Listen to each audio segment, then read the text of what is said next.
Que Deus nos abençoe e nos fortaleça e nos dê um pouco mais de Sua palavra nesse dia. E que nós possamos realmente amar a palavra de Deus. Amar a correção acima de tudo. Porque se nós não amarmos a correção, nós seremos considerados por Deus como ímpio. Porque no Salmo de número 50, no verso 16 a seguir, o Senhor então fala através de Asaf, que é um Salmo 50 de Asaf. Mas ao ímpio diz Deus: que tens tu que recitar os meus estatutos e que tomar o meu conserto na tua boca? Tu não amas a minha palavra. Tu a queres só para benefício das coisas naturais? Que tens tu que recitar os meus estatutos e que tomar o meu conserto na tua boca? Pois aborreces a correção e lanças as minhas palavras para detrás de ti. Olha, Deus então contendendo com o ímpio.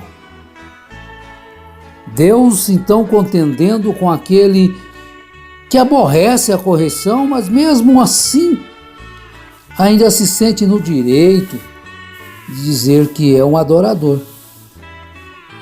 Não, ninguém vai ser um perfeito adorador se ele não amar a correção de Deus.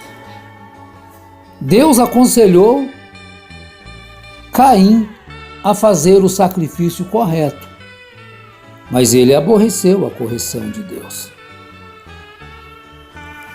Deus ensinou ele a fazer o correto. Faça como fez Abel,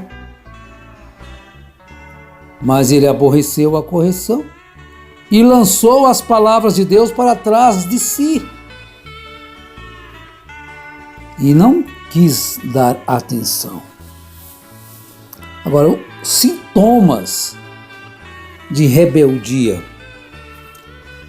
são diagnosticados pela palavra de Deus quando você não quer aceitar a correção de Deus. Então, um sintoma que você não está correto com Deus é quando você ouve uma verdade escriturística, mas não quer aceitar aquela verdade na sua vida. Então aquilo te faz ficar irado. Aquilo leva você a ficar contra, melhor dizendo, a pessoa que te está dando um conselho.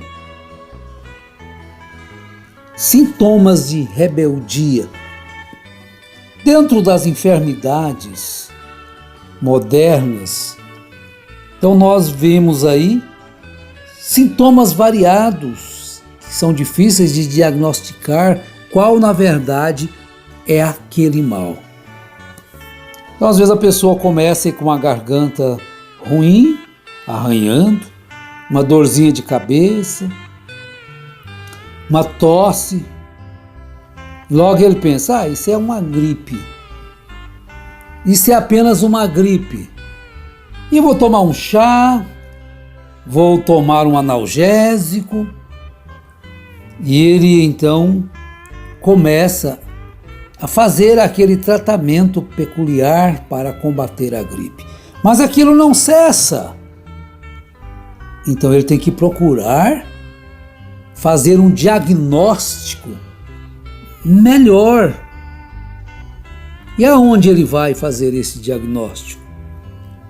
Vai numa clínica, consulta, faz um exame de sangue E aí pode ser que o doutor então chegue para ele e diga: olha, você está com dengue, suas plaquetas estão fracas, você está com chikungunya, ou você está com Covid. Puxa vida! E eu pensei que eu estava com apenas uma gripe. Olha, não brinque com os sintomas.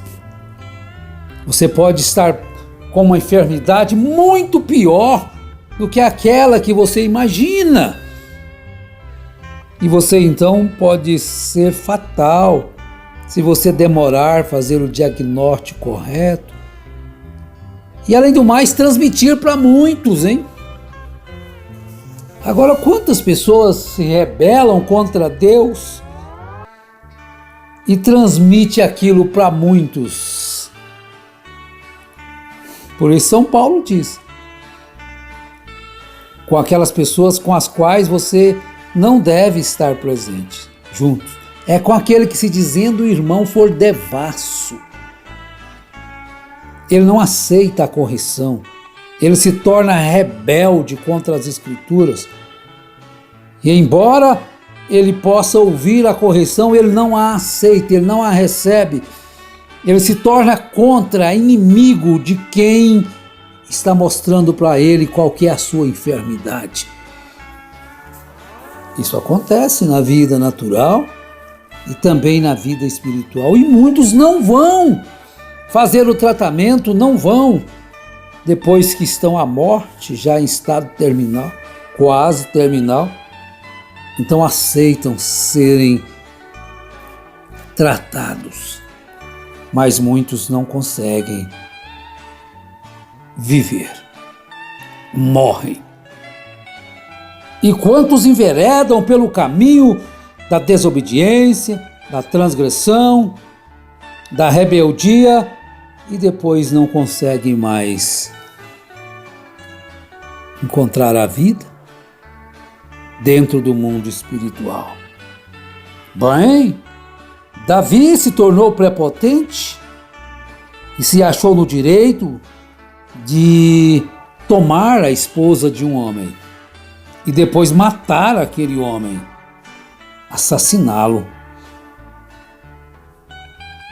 Mas ao ouvir o diagnóstico dado por Samuel, ele não se levantou contra Samuel. Ele caiu em prantos e ele clamou: tem misericórdia de mim, ó Deus, segundo a tua benignidade. Apaga as minhas transgressões, segundo a multidão das tuas misericórdias. Lava-me completamente da minha iniquidade e purifica-me do meu pecado. Davi tinha força.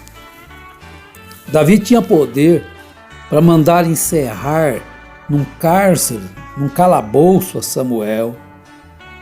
Pense nisso, meu irmão. Ele podia fazer aquilo, chamar seus soldados e prenda este homem. Ele apontou o meu erro. Qual é os crentes de hoje? Quando se apontam os erros, eles se iram contra o pregador. Que crentes são estes, meu Deus? Em vez de clamar por misericórdia e procurar acertar a vida e fazer aquilo que é correto, que a palavra corrige, exorta, eles não suportam a correção, estão infectados de espíritos errados. Agora, Deus é culpado? Não. Deus ensinou para Caim: faça correto, Caim. Faça como Abel, que o seu sacrifício também vai ser aceito. Haverá aceitação. Então fica assim. Aborrece a correção, lançam as palavras de Deus para trás e culpa todos. Não gostam mais de andar, não pode suportar a palavra. Agora, quanto mais o homem tiver Deus em si, quanto mais ele tiver de Deus em si, menos ele vai se gloriar.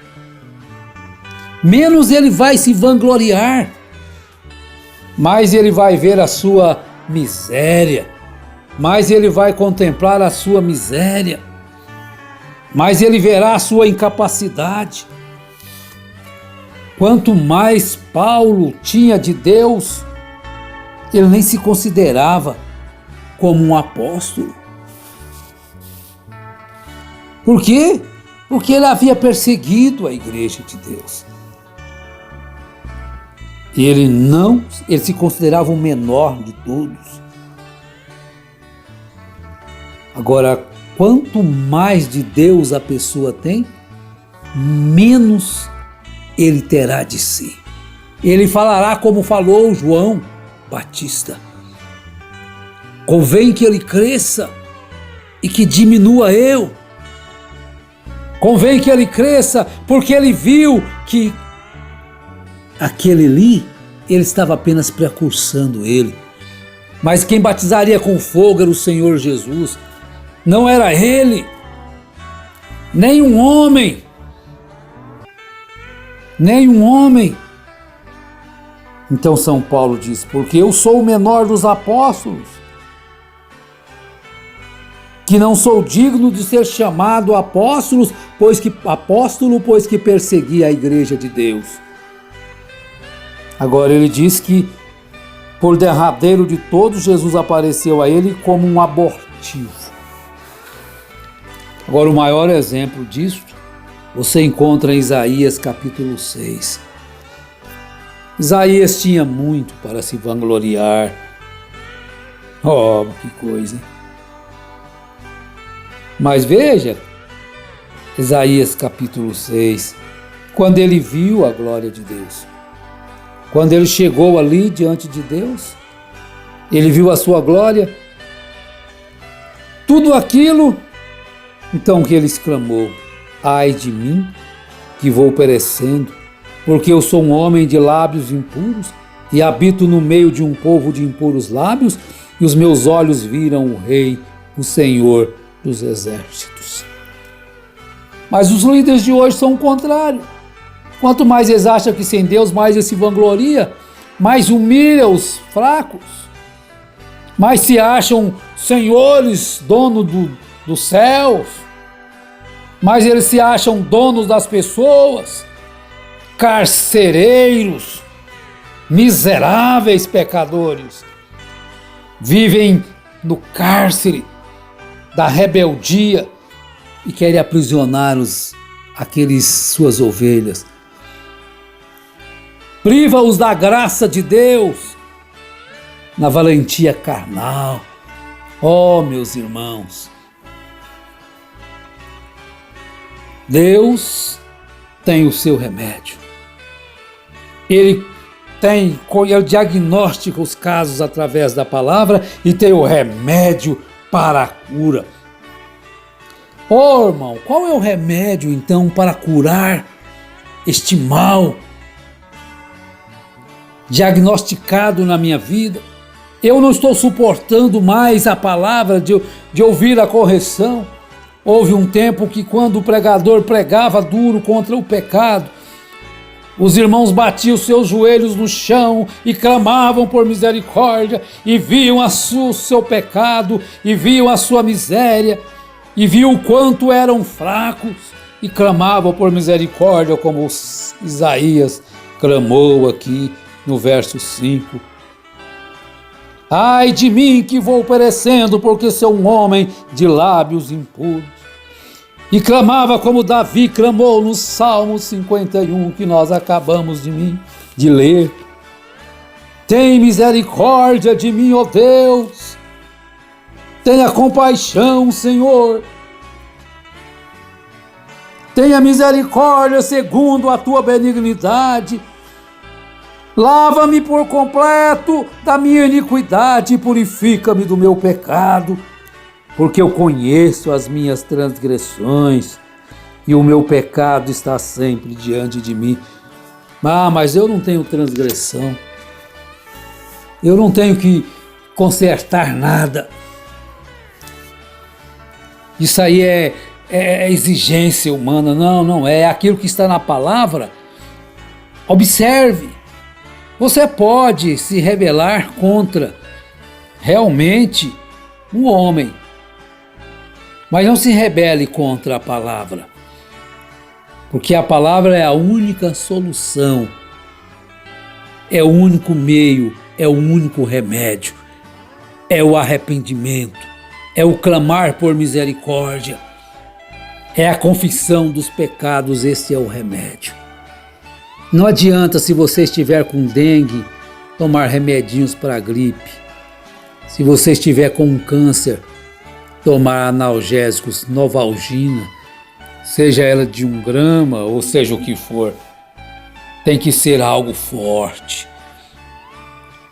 E o mundo está contaminado com a transgressão, porque este é o tempo que os homens não suportam a sã doutrina, mas se levantam contra ela, porque tem comichão nos ouvidos, são rebeldes, indisciplinados, não suportam a sã doutrina. É justamente esse o tempo que estamos vivendo. Que Deus tenha misericórdia de mim, de todos nós, e nos ajude a sermos humildes, simples, e que possamos reconhecer que não somos nada, e que Ele seja a nossa força. Em nome de Jesus Cristo eu peço que Ele te abençoe, que Ele abençoe a todos nós e ajude-nos a amar a correção, amar as instruções que a palavra nos traz, amar o remédio. Não importa se ele seja amargoso ou não, mas é o que vai nos curar, nos colocar limpo diante dele. Em nome de Jesus Cristo, Deus vos abençoe. Amém.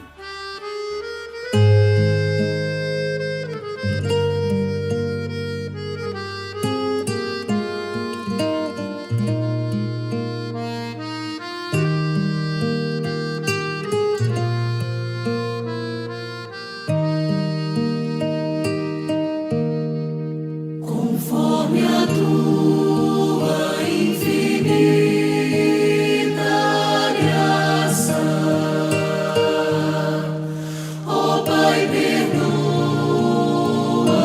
a minha transgressão, faz-me sentir